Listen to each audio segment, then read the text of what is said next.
constant innovation, unparalleled education, groundbreaking global business education you'll find only at Oxford College of Business. That's because all we do, all we are, is business education.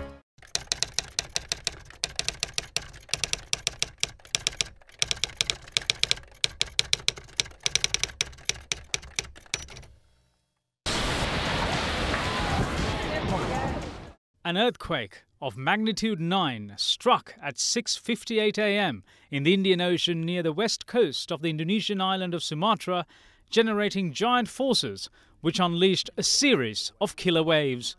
These waves ravaged across at more than 800 kilometers per hour, a speed equal to that of a jetliner. Within minutes, the nation lost more than 35,000 lives, with property worth billions destroyed. The US Geological Survey estimated that the Great Indian Ocean Tsunami of 2004 released a volume of energy which is equal to that of 23,000 Hiroshima-type atomic bombs. Experts meanwhile say that a receding ocean may give people as much as 5 minutes warning to escape to high ground. That may have been enough time for many of the people who were killed by the tsunami to save themselves, if only they knew what to do. It is tradition to dedicate a 2-minute silence from 9:25 to 9:27 a.m. on every 26th of December in remembrance of those who lost their lives during the tsunami.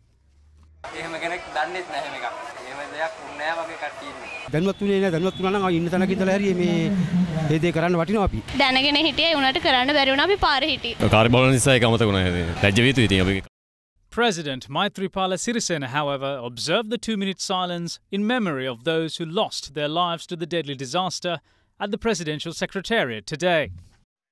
The special memorial service at the Tsunami Memorial in Paralia also didn't falter and was worked off as usual, just as it did ever since 2004. As per tradition, the train numbered 50, which was destroyed by the national disaster years ago, commenced its special journey from the Colombo Fort railway station to Mathura this morning. Relatives of victims as well as railway officials journeyed in the train to Paralia with a 10-minute stopover at the memorial before restarting its journey towards Mathura. They observed a 2-minute silence and also engaged in other religious observances.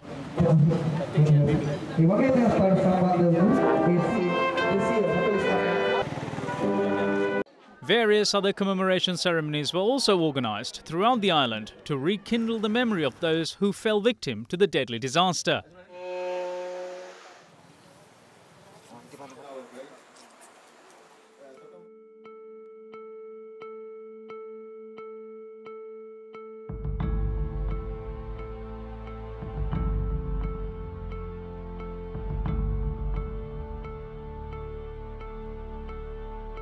Mankind, in its perpetual pursuit to manipulate and tame nature, often forgets the fact that we are at its mercy if nature chooses to strike back.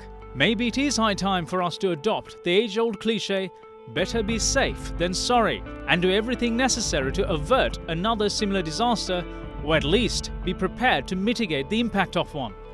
Whatever those measures may be, the hope is never to have the misfortune of having the daunting sight of 50-foot waves bearing down on this pearl of the Indian Ocean.